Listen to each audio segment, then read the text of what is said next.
বাঁশ খুবই সংবেদনশীল এবং নেতিবাচক উপমায় আমরা ব্যবহার করি।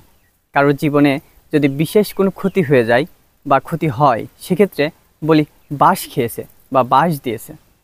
দর্শক, আমার হাতে বাঁশের ফুল। একটা বাঁশ তার জীবনকাল যদি 100 বছর হয়, তাহলেই সেই বাঁশ থেকে ফুল হওয়া সম্ভব। তার মানে আমার পাশে যে বাঁশ গাছগুলো দেখছেন, এগুলোর বয়স 100 বছরের ঊর্ধ্বে।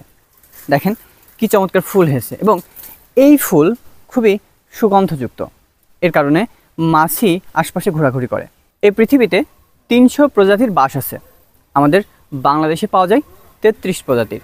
তার মধ্যে 3 প্রজাতির বাঁশ বহুল প্রচলিত। এর মধ্যে তল্লা বাঁশ একটি বাঁশ, এবং এই বাঁশের ফুল হয়েছে দেখেন কি চমৎকার, এবং পুরো বাঁশ গাছ জুড়েই ফুলে পরিপূর্ণ। অনেকদিন পর বাঁশ গাছের ফুল দেখে নিজেকে সৌভাগ্যবান মনে করছি, কেননা পুরো 100 বছরেই একটা বাঁশ গাছে ফুল আসে। সেই ফুলের সন্ধান মিলেছে, দু চোখ ভরে দেখে নিলাম বাঁশ গাছের ফুল।